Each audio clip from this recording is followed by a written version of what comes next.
Hello friends, मैं अविनाश कुमार अपने channel mission सरकारी जॉब पर आप सबका पुनः स्वागत करता हूं। फ्रेंड्स, आज का यह वीडियो करंट अफेयर का है जो सभी आने वाली परीक्षाओं के लिए काफ़ी महत्वपूर्ण है, अतः इसे अंत तक देखें दोस्तों। तो चलिए दोस्तों, आज का वीडियो शुरू करते हैं। वीडियो शुरू करने से पहले जो चैनल पर नए हैं वो चैनल को प्लीज़ सब्सक्राइब कर दें तथा बेल आइकॉन को दबा दें तथा साथ ही लाइक एवं शेयर भी कर दें। तो चलिए दोस्तों, आज का पहला सवाल देखते हैं। आज का पहला सवाल है, अम्बुबाची मेले का आयोजन कहाँ किया जाता है? अम्बुबाची मेले का आयोजन कहाँ किया जाता है? ऑप्शन है इसके ए असम, बी कोलकाता, सी हिमाचल प्रदेश, डी तिरुपति। इन चारों में से कौन सा सही जवाब होगा दोस्तों? तो इन चारों में से सही जवाब देखते हैं कौन सा होगा। इसका सही जवाब है असम। असम में अम्बुबाची मेले का आयोजन किया जाता है। असम के गुवाहाटी में विश्व प्रसिद्ध कामाख्या देवी मंदिर में अम्बुबाची मेले का आयोजन किया जाता है दोस्तों। चलिए नेक्स्ट क्वेश्चन देखते हैं। भारतीय वायुसेना का वह कौन सा विमान है जिसमें बायोजेट ईंधन के प्रयोग की मंजूरी दी गई है? भारतीय वायुसेना का वह कौन सा विमान है जिसमें बायोजेट ईंधन के प्रयोग की मंजूरी दी गई है? Option A MiG-21, B Rafale, C AN-32, D IN-25। MiG-21, Rafale, AN-32, IN-25। इन चारों में से सही जवाब कौन सा होगा दोस्तों? इसका सही जवाब होगा AN-32। AN-32 विमान में स्वदेशी बायोजेट ईंधन के प्रयोग की मंजूरी दी गई है। चलिए नेक्स्ट क्वेश्चन देखते हैं। कोरोना वायरस से निपटने के लिए भारतीय वायुसेना ने कौन सा ऑपरेशन शुरू किया है? कोरोना वायरस से निपटने के लिए भारतीय सेना ने कौन सा ऑपरेशन शुरू किया है? Operation corona, operation stop, operation नमस्ते, ऑपरेशन कोविड-19। इन चारों में सही ऑप्शन कौन सा होगा दोस्तों? इसका सही जवाब होगा ऑपरेशन नमस्ते। चलिए नेक्स्ट क्वेश्चन। भारतीय रेलवे ने हाल ही में कोविड-19 के मरीजों के लिए किस नाम से काफ़ी सस्ता वेंटिलेटर तैयार किया है? भारतीय रेलवे ने हाल ही में कोविड-19 के मरीजों के लिए किस नाम से काफ़ी सस्ता वेंटिलेटर तैयार किया है? इसके ऑप्शंस हैं ए बचाव, बी जीवन, सी रक्षक, डी या आशा। इन चारों में सही जवाब कौन सा होगा दोस्तों? ए बचाव, बी जीवन, सी रक्षक, डी आशा। इन चारों में से कौन सा सही जवाब होगा? तो इसका सही जवाब होगा जीवन। नेक्स्ट क्वेश्चन देखते हैं। 22 अप्रैल को पृथ्वी दिवस मनाया जाता है। इसे पहली बार कब मनाया गया था? 22 अप्रैल को, हर साल 22 अप्रैल को पृथ्वी दिवस मनाया जाता है दोस्तों। क्या आपको पता है कि सबसे पहली बार इसको कब मनाया गया था? इसका मैं ऑप्शन देता हूँ 1970, 1975, 1955 या 1946। इन चारों ईयर्स में से किस ईयर्स में सर्वप्रथम पृथ्वी दिवस मनाया गया था दोस्तों? इसका सही जवाब होगा 1970। चलिए नेक्स्ट क्वेश्चन देखते हैं। किस राज्य में हाल ही में FIR आपके द्वार योजना शुरू की गई है? किस राज्य सरकार द्वारा FIR आपके द्वार योजना शुरू की गई है? तो इसके चार ऑप्शंस हैं ए उत्तर प्रदेश, बी महाराष्ट्र, सी मध्य प्रदेश, डी गुजरात। इन चारों में सही जवाब कौन सा होगा दोस्तों? तो इसमें सही जवाब होगा मध्य प्रदेश। मध्य प्रदेश सरकार द्वारा हाल ही में FIR आपके द्वार योजना शुरू की गई है। चलिए नेक्स्ट क्वेश्चन देखते हैं। नेक्स्ट क्वेश्चन है, किस राज्य सरकार ने सभी कोविड-19 से संबंधित सूचनाओं के लिए M-COVID-19 ऐप लॉन्च किया है? किस राज्य सरकार ने सभी कोविड-19 से संबंधित सूचनाओं के लिए M-COVID-19 ऐप लॉन्च किया है? ये चार ऑप्शंस हैं ए नागालैंड, बी मिजोरम, सी मणिपुर, डी असम। इन चारों में से किस सरकार ने M-COVID-19 ऐप लॉन्च किया दोस्तों? तो इसका सही जवाब होगा मिजोरम सरकार द्वारा सभी कोविड-19 से संबंधित सूचनाओं के लिए एम कोविड-19 ऐप लॉन्च किया गया है। चलिए अगला क्वेश्चन, किस राज्य सरकार ने गरीबों और जरूरतमंदों की मदद के लिए एक फूड बैंक शुरू किया है? किस राज्य सरकार ने गरीबों और जरूरतमंदों की मदद के लिए एक फूड बैंक शुरू किया है? ऑप्शंस हैं राजस्थान सरकार, उत्तर प्रदेश, झारखंड या फिर मणिपुर सरकार। किस राज्य सरकार ने? झारखंड, उत्तर प्रदेश, राजस्थान या फिर मणिपुर।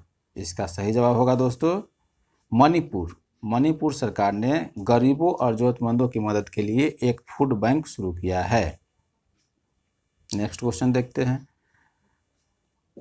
15 जून को लद्दाख में भारत और चीन के सैनिकों की झड़प कहां पर हुई थी?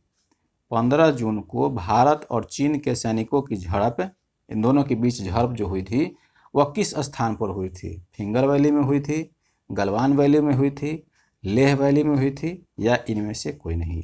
इन चारों ऑप्शन में से कौन सा सही जवाब होगा दोस्तों? ये तो अभी हाल ही की घटना है दोस्तों, इसलिए इसका जवाब आप कमेंट बॉक्स में दें। तो इसका सही जवाब होगा गलवान वैली में। गलवान वैली में भारत और चीन के सैनिकों के बीच झड़प हुई थी। चलिए नेक्स्ट क्वेश्चन देखते हैं।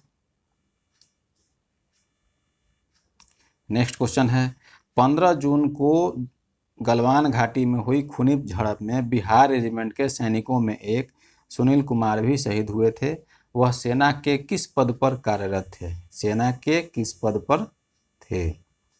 इसका सही जवाब बताएं दोस्तों। इसका ऑप्शंस हैं लांस नायक, बी सूबेदार, सी हवलदार, डी कर्नल।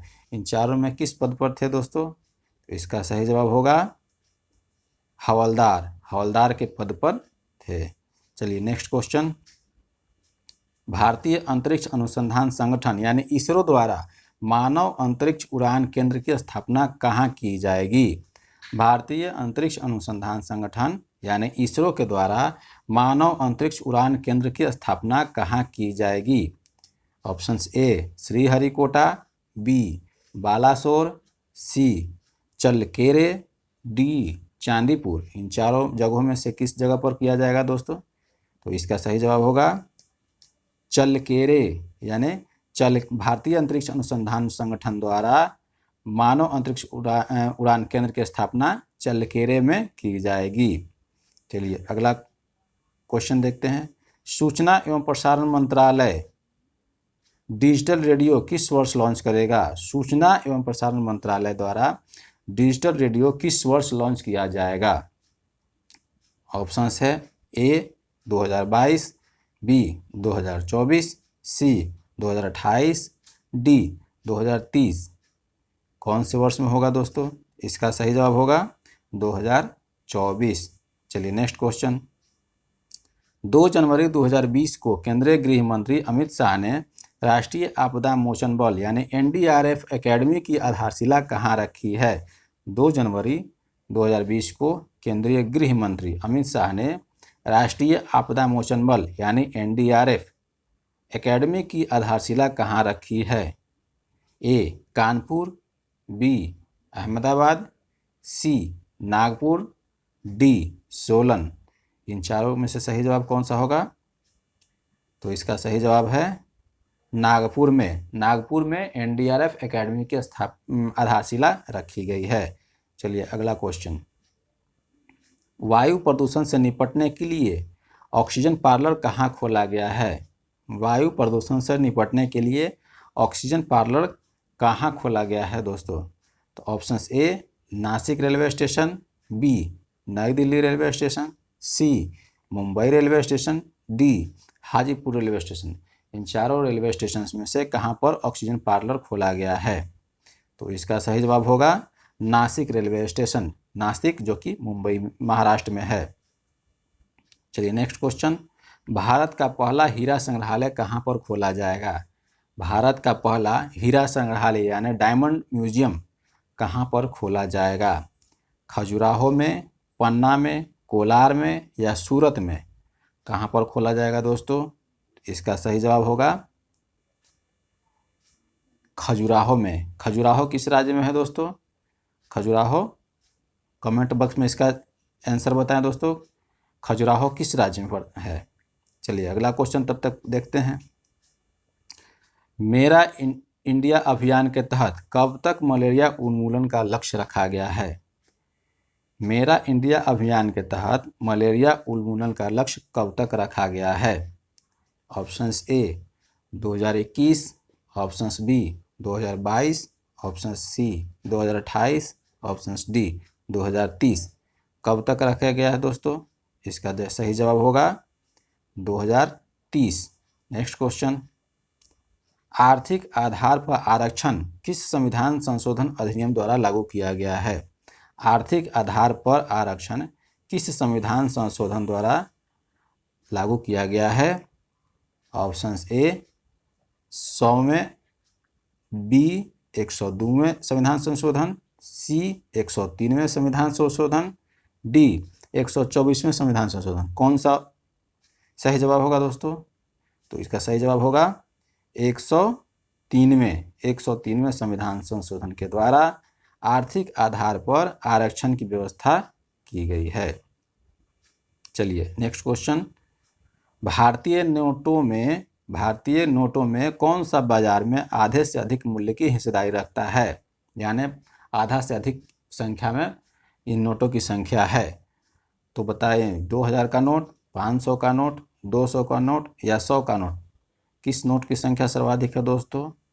तो इसका सही जवाब होगा 500 का नोट। 500 के नोटों का बाजार में आधे से अधिक मूल्य की हिस्सेदारी रखता है। चलिए नेक्स्ट क्वेश्चन, किस देश ने भारत के 100 रुपये से अधिक मूल्य की करेंसी पर रोक लगा दी है।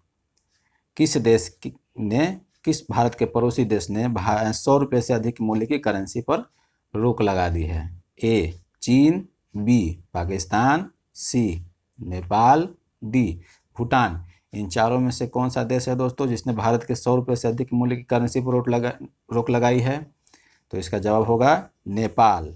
नेपाल ने भारत के 100 रुपये से अधिक मूल्य के करेंसी पर रोक लगा दी है। चलिए नेक्स्ट क्वेश्चन, चेंजिंग इंडिया पुस्तक के लेखक कौन हैं। चेंजिंग इंडिया पुस्तक के लेखक कौन हैं। ए योगेंद्र सिंह, बी SC दुबे, सी मनमोहन सिंह, डी चेतन भगत। इन चारों में सही जवाब कौन सा होगा, तो इसका जवाब है मनमोहन सिंह।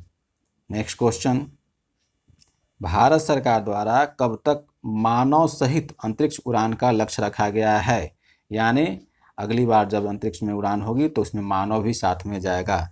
भारत सरकार द्वारा कब तक मानव सहित अंतरिक्ष उड़ान का लक्ष्य रखा गया है।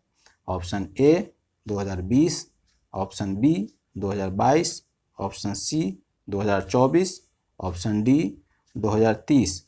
कौन सा वर्ष है दोस्तों, तो इसका सही जवाब होगा 2022। नेक्स्ट क्वेश्चन, रानी की बाव का चित्र कितने रुपए के नोट पर चित्रित है। रानी की बाव का चित्र कितने रुपए के नोट पर चित्रित है। 2000 का नोट, 500 का नोट, 200 का नोट या फिर 100 का नोट। इन चारों नोटों में से किस नोट पर रानी की बाव का चित्र अंकित है दोस्तों। आप सबने तो नोट देखा होगा, तो बताएं इसका सही जवाब क्या होगा। इसका सही जवाब होगा 100 रुपये के नोट पर। 100 रुपये के नोट पर आप देखेंगे तो रानी की बाव का चित्र अंकित किया गया है। चलिए नेक्स्ट क्वेश्चन, मिस इंडिया 2019 का खिताब किसे दिया गया है।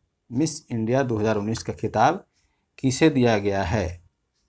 ऑप्शंस ए अनुकृति वास, ऑप्शन बी सुमन Rao, option C Manushi Chhillar, D Shri Saini. इन चारों में से कौन सा सही जवाब होगा। इसका सही जवाब होगा सुमन राव। नेक्स्ट क्वेश्चन, 66वां राष्ट्रीय फिल्म पुरस्कार 2019 में बेस्ट फिल्म का पुरस्कार किस फिल्म को दिया गया है। 66वां राष्ट्रीय फिल्म पुरस्कार 2019 में बेस्ट फिल्म का पुरस्कार किस फिल्म को दिया गया है। उरी, गली बॉय, बधाई हो, अंधाधुन। कौन सा होगा सही जवाब दोस्तों।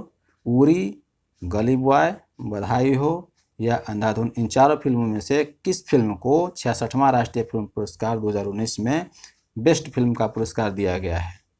तो इसका जवाब होगा अंधाधुन। चलिए नेक्स्ट क्वेश्चन, ज्ञानपीठ पुरस्कार कितने भारतीय भाषाओं में लिखित पुस्तकों के लिए दिया जाता है? ज्ञानपीठ पुरस्कार कितने भारतीय भाषाओं में लिखित पुस्तकों के लिए दिया जाता है? Options A 14, options B 18, option C 22, options D 28। इन चारों में से कौन सा जवाब होगा दोस्तों? तो इसका सही जवाब होगा ऑप्शन सी 22, क्योंकि भारतीय संविधान के अनुच्छेद 8 में कुल 22 भारतीय भाषाओं के बारे में चर्चा किया गया है दोस्तों। उन्हीं 22 भाषाओं में से लिखित किसी भी पुस्तक को ज्ञानपीठ पुरस्कार प्रदान किया जाता है। चलिए नेक्स्ट क्वेश्चन, 2019 के लिए 55वां ज्ञानपीठ पुरस्कार किस व्यक्ति को दिया गया है? 2019 के लिए 55वां ज्ञानपीठ पुरस्कार किस व्यक्ति को दिया गया है? ए कृष्णा शोभती, बी अकिथम अच्युतन नंबूदरी, सी अमिताभ घोष, डी शंख घोष। इन चारों नामों में से कौन सा नाम है जो दोस्तों जिनको 55वां ज्ञानपीठ पुरस्कार दिया गया है? तो इसका जवाब देखते हैं। इसका सही जवाब है अकिथम अच्युतन नंबूदिरी। इनको मलयालम भाषा में साहित्य का ज्ञानपीठ पुरस्कार दिया गया है।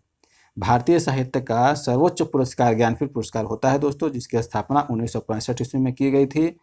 प्रथम ज्ञानपीठ पुरस्कार से सम्मानित लेखक थे जी शंकर कुरुप, जो कि मलयालम भाषा से संबंधित थे। चलिए नेक्स्ट क्वेश्चन, 26 जनवरी 2020 को कुल कितने व्यक्तियों को पद्म पुरस्कार प्रदान किया गया? 26 जनवरी 2020 को कुल कितने व्यक्तियों को पद्म पुरस्कार प्रदान किया गया? A option A 118, option B 131, option C 141, option D 135। इन चारों में से कौन सा सही जवाब होगा दोस्तों? तो इसका सही जवाब होगा 141, क्योंकि हर साल गणतंत्र दिवस पर पद्म पुरस्कार देने की घोषणा की जाती है दोस्तों। ये पद्म पुरस्कार 3 श्रेणियों में दिया जाता है, जिसमें सर्वोच्च होता है पद्म विभूषण, दूसरा होता है पद्म भूषण, तीसरा होता है पद्मश्री, और भारत का सर्वोच्च नागरिक सम्मान जिसको कहा जाता है दोस्तों वो होता है भारत रत्न। उसके बाद पद्म पुरस्कार की गिनती होती है दोस्तों। चलिए अगला क्वेश्चन, भारत सरकार द्वारा देश का नया राजनीतिक मानचित्र कब जारी किया गया?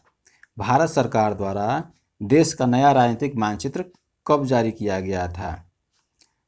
ऑप्शंस ए 31 अक्टूबर 2019, बी 5 अगस्त 2019, सी 7 सितंबर 2019, डी 8 नवंबर 2019।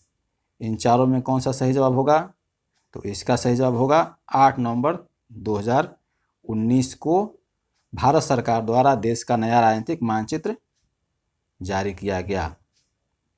नेक्स्ट क्वेश्चन, इसरो द्वारा चंद्रयान 3 का प्रक्षेपण किस वर्ष प्रस्तावित है दोस्तों? इसरो द्वारा चंद्रयान 3 का प्रक्षेपण किस वर्ष प्रस्तावित है? Option A 2021, option B 2022, option C 2023, option D 2024। इन चारों में सही जवाब कौन सा होगा दोस्तों? इसका सही जवाब होगा 2021। और ये वीडियो का अंतिम क्वेश्चन है दोस्तों, यानी प्रश्न संख्या 30। जलवायु परिवर्तन प्रदर्शन सूचकांक 2020 में भारत का स्थान कितना है? जलवायु परिवर्तन प्रदर्शन सूचकांक 2020 में भारत का स्थान कितना है? ऑप्शंस ए 11वां, बी 9वां, सी 13वां, डी 27वां। ये कौन सा होगा दोस्तों? तो इसका सही जवाब होगा 9वां। जलवायु परिवर्तन प्रदर्शन सूचकांक 2020 में भारत का स्थान 9वां है, जबकि शीर्ष देश स्वीडन है। ठीक है, और इसको बनाने वाली संस्था, इसको जारी करने वाली संस्था होती है दोस्तों, वो जर्मन वाच संस्था है जो ये जलवायु प्रदर्शन सूचकांक जारी करती है। तो दोस्तों इसी के साथ आज का ये वीडियो समाप्त होता है। वीडियो आपको कैसा लगा कमेंट कमेंट करके हमें ज़रूर बताएं और वीडियो को अंत तक देखने के लिए धन्यवाद।